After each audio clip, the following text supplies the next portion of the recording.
semenjak saya jadi pengusaha, saya tidak punya hutang, Mas. Saya tidak punya hutang saya lunas semua. Saya tidak ada urusan dengan perbankan, dengan instansi-instansi lainnya gitu. Jadi ya alhamdulillah saya pure, murni dengan keringat saya mendirikan usaha saya sampai saat ini tidak ada riba. Kalau dibilang utang saya ada 40 juta. Itu saya lunas dalam jangka waktu setengah tahun, Mas, 6 bulan. Ya lumayan dong, ibaratnya dengan waktu yang sesingkat ini dan keadaannya corona, tapi saya bisa melunasi dengan angka 40 juta, seperti itu. Dan ditambah lagi dengan keluarga saya kan mengurus juga orang tua, adik saya yang masih sekolah, tapi alhamdulillah dengan keberkahan saya usaha, terhandle semua.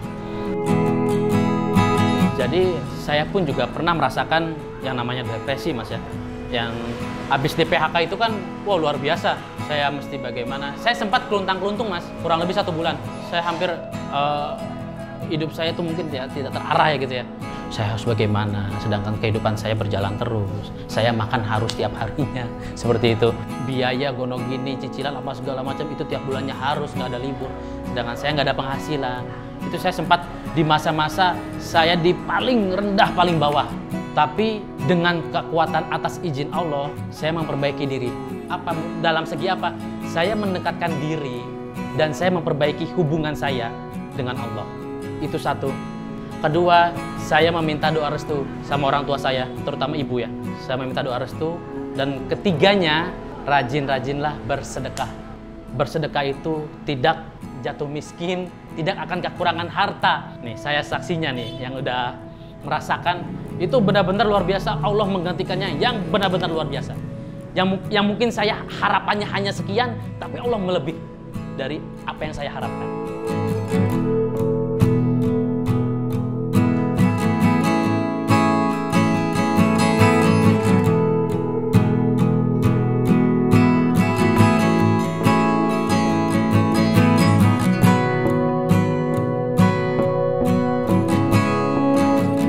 Nama saya Raden Agung Nur Alam. Untuk alamatnya, tempat tinggal saya di Ciomas, Jalan Pintu Ledeng, Kampung Sinar Mulia, RT 4 RW 5 nomor 50 Ciomas Bogor. Itu di Kabupaten Bogor ya. Ya. Untuk usaha kami bergerak di bidang usaha kuliner, itu dimsum ya Mas ya. Dan brand kami pun kami namakan Dimsum Mas Raden. Kenapa saya namakan Dimsum Mas Raden? Karena saya dari Raden ya Mas ya. Jadi mengambil dari nama saya gitu. Raden, Masnya itu karena saya masih muda. Jadi Mas ya, harusnya kan Pak Raden ya. Tapi saya diambilnya Mas karena saya masih muda. Jadi saya namakan Dimsum Mas Raden. Sebelumnya saya bekerja di perbankan di daerah Jakarta, di Juanda. Itu perbankan ternama di Jakarta. Tapi setelah adanya corona, adanya pandemi, saya kena PHK ya, pemutusan hubungan kerja itu di tahun lalu, di tahun 2020, dan bulannya bulan Juni, seperti itu. Pada saat itu, saya jujur aja Mas ya, semenjak saya kerja di perusahaan perbankan, mungkin hidup saya ya dibilang teratur, tidak teratur juga Mas gitu. Tapi semenjak saya berhijrah dan Allah mengasihkan saya hidayah untuk berjualan, dan alhamdulillah sampai saat ini luar biasa berkahnya Mas. Pas saya kerja di bank, itu saya tidak teratur dengan keuangan saya, dengan terutama kehidupan saya gitu. Pokoknya serba, mungkin bisa dikatakan serba kekurangan Mas. Nggak tahu kenapa itu, padahal kan untuk perihal gaji itu udah cukup besar di Jakarta itu. Tapi nggak tahu kenapa saya tetap kurang, dan bahkan saya mungkin banyak pinjam sana sini gitu. Tapi setelah dari hijrah keluar dari bank, ya alhamdulillah Allah memberikan jalan saya untuk membuka usaha ini, dan alhamdulillah hasilnya berkah luar biasa. Untuk pada saat saya bekerja sama sekali tidak ada saya ingin yang namanya usaha Mas, karena mungkin ya itu ya, kita sudah memasuki zona nyaman, jadi ya enak aja gitu, ya, dijalani aja tiap bulannya gitu. Padahal saya pikir-pikir setelah saya merasakan usaha ini, kenapa tidak dari dulu gitu saya menjalankan usaha kuliner ya, ataupun usaha apapun itu gitu. Setelah saya menjalani usaha ini ya alhamdulillahnya ya berkah ya, berkembang, lalu ya tentu juga dibutuhkan dengan imajinasi, ide-ide yang terbaiknya untuk bisa terus action ya, eksis di kalangan masyarakat. Pada saat itu, saya sebelum di perbankan pernah bekerja di sebuah perhotelan, Mas. Di sebuah perhotelan itu kebetulan saya dekat dengan salah satu chef di perhotelan itu. Saya sahabat dekat sekali, seperti saudara lah gitu. Tapi pada saat itu beliau tidak memberikan resep itu, walaupun saya sahabatnya gitu. Tetapi saya rayu dan saya ibaratnya saya rayu lah gitu. Akhirnya beliau terketuk untuk menjual resep itu dan akhirnya saya beli resep itu, Mas, dengan angka 19 juta. Iya, dia pada saat itu buka 25 juta. Dan ini khas resepnya asli dari Jepang, beda sendiri dari dimsum yang lain. Untuk modalnya saya kebetulan dapat pesangon dari perbankan gitu. Itu sekitar kisaran 17 juta. Saya dapat 17 juta. Kekurangannya ya dari kantong saya sendiri lah gitu untuk membeli resep itu gitu kan. Tapi setelah saya menjalani resep ini itu cukup sulit Mas. Sulitnya itu saya harus mengcustom resep itu karena resep itu kan pure dari Jepang. Dan otomatis tidak mungkin kita masuk ke lidah Indonesia, pasti rasanya akan aneh seperti itu. Iya, jadi akhirnya saya racik lagi sedemikian rupa dan di dimsum saya ini ada 2 resep yang asli dari Jepang, saya diimport langsung. Saya dikirim langsung, ada 2 resep, 2 bahan yang dikirim langsung dari Jepang. Dan itu kalau misalkan nggak ada bahan itu rasanya mungkin hampir sama seperti biasa di Indonesia. Untuk itu saya kurang lebih 2 bulan, Mas. Saya 2 bulan belajar gimana caranya ini dimsum biar enak dan pas masuk ke lidah Indonesia, kayak gitu. Awalnya sempat saya bikin ya terlalu keras, lalu overcook, terlalu lembek. Saya banyak pengalaman dari teman-teman saya yang berjualan dimsum juga. Saya juga sering beli, Mas. Walaupun saya berjual dimsum, tapi saya sering beli dimsum juga gitu. Untuk apa sih? Untuk perbandingan lah gitu. Apa sih? Saya tuh butuh belajar gitu. Apa nih dimsum saya kurangnya apa gitu. Jadi saya terus walaupun saya seperti ini ya, saya tetap belajar.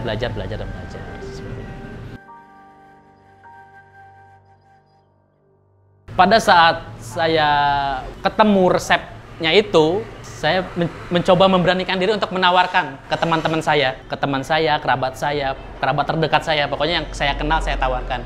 Nah itu lagi benar-benar tingginya itu kasus corona itu. Tapi saya memberanikan diri untuk COD-an. Ya alhamdulillah dari penilaian dari konsumen itu luar biasa. Dan akhirnya saya memberanikan diri untuk membuka kios. Dan kios pertama saya itu di daerah Cilebut. Dan itu pun tidak langsung selaris saat ini. Itu butuh perjuangan juga, Mas ya. Kalau misalkan kitanya nggak kuat mentalnya ya mungkin udah gulung tikar. Udah nggak melanjutkan usaha itu gitu. Karena prinsip saya sudah bulat untuk mengambil usaha ini kan suatu keputusan yang luar biasa, Mas. Sedangkan pengeluaran itu kan harus. Saya pemasukan dari mana? Karena saya sudah PHK kan saya udah otomatis sudah ada pemasukan. Dari situ saya tekad, saya perang sekalian. Saya berdarah sekalian. Saya yaitu perjuangan itu ya harus benar sungguh-sungguh gitu dengan komitmen. Tapi saya mengambil keputusan itu yang benar-benar matang, Mas. Jadi keputusan yang luar biasa karena dengan usia saya yang mungkin nantinya kalau untuk melamar pekerjaan lagi mungkin udah sulit karena umur semakin tua. Nah itu saya mikir seperti itu. Jadi oke lah, saya ambil usaha ini dan saya akan tanggung jawab sepenuhnya nanti kedepannya mau bagaimana dan on the way insya Allah tahun depan saya mau bikin PT, Mas.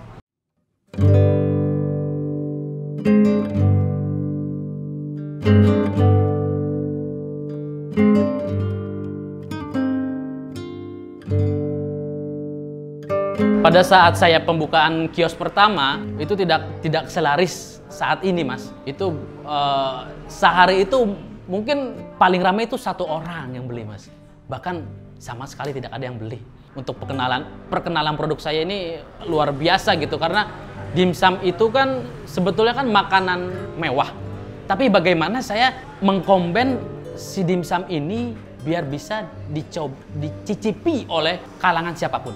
Jadi ya untuk perihal harga, perihal porsi, perihal produknya bagaimana, ya itu benar-benar harus difikirkan matang-matang gitu.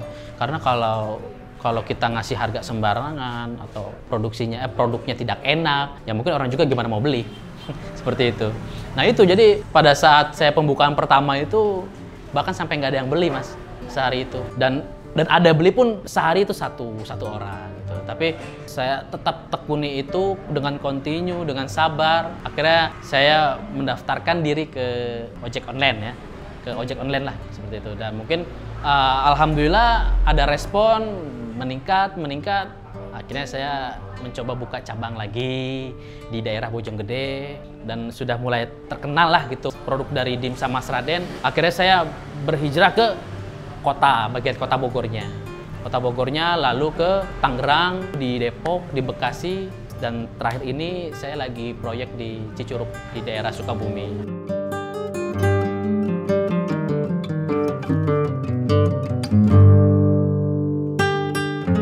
Untuk cabang saat ini ada 13 cabang dan sudah tersebar di daerah Jabodetabek, Banten, dan Sukabumi. Untuk karyawannya sementara ini ada 17 karyawan dan itu saya masih kurang untuk produksi dan driver. Saya masih kurang seperti itu. Mungkin nanti bulan Januari tahun depan saya akan merekrutmen anak-anak baru untuk diposisikan sebagai driver dan produksi. Untuk 1 bulan ya, untuk 1 bulan itu per kiosnya 10.500.000. Itu omset ya Mas ya. Mungkin kalau bersihnya ya nggak nyampe segitu. Ya, untuk dimsum kita banyak ada variasi original topping wortel, topping jamur, topping spicy, udang, lalu ada crab stick, lalu ada spicy untuk varian originalnya. Dan ada juga varian nori. Nori itu dari rumput laut. Jadi dimsumnya itu dibalut dengan rumput laut, bukan dari kulit dimsum. Beda sendiri. Lalu ada mentai, itu saus Thailand, varian mentai. Lalu ada varian mozzarella, ada varian black pepper. Lalu ada lumpia, ada bakpao ayam juga.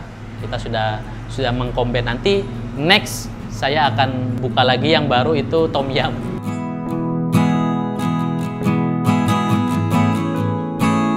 Harapan saya satu sih Mas ya, prinsip saya ingin menolong banyak orang, terutama membuka lapangan pekerjaan Mas.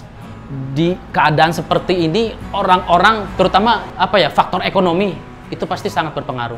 Nah itu prinsip saya ingin menolong orang banyak. Saya ingin merangkul yang membutuhkan pekerjaan. Ayo kita bareng-bareng, kita partner bekerja sama bareng-bareng. Ya biar dia juga ada penghasilannya, ada kegiatannya seperti itu. Jadi ya prinsip saya itu saya ingin menolong banyak orang sih Mas. Dan kedua ya mungkin saya ingin memperbanyak cabang saya. Mungkin target ya untuk di tahun depan saya ingin sih 100 cabang. 100 cabang. Satu, jangan pernah menyerah Mas. Apapun rintangannya, apapun cobaannya, kita jalani. Karena orang sukses itu tidak langsung sukses. Pasti beliau-beliau yang sudah sukses duluan merasakan sama seperti saya pada saat saya susah. Jadi saya tidak minder, saya tidak merasa sendiri. Karena ada teman-teman saya yang sudah sukses, yang sudah merasakan seperti ini. Jadi saya tidak merasa sendiri, saya terkucilkan atau enggak. Hati saya lapang besar. Karena teman-teman saya yang sudah sukses pasti merasakan sama seperti saya. Seperti itu. Jadi janganlah menyerah, tetap berjuang, semangat.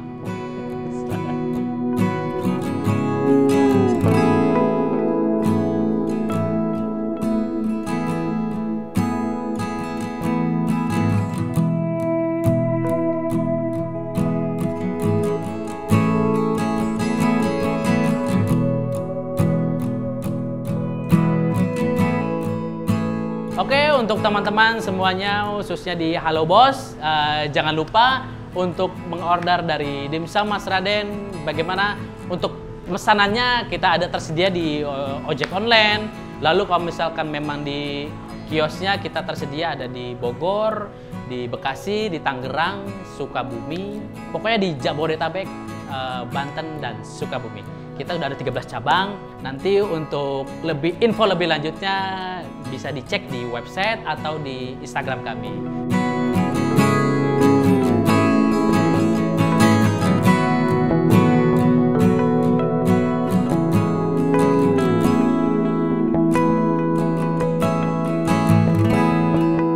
Oke, untuk Sobat Halo Bos, jangan lupa untuk subscribe, komen, like. Jangan lupa ya.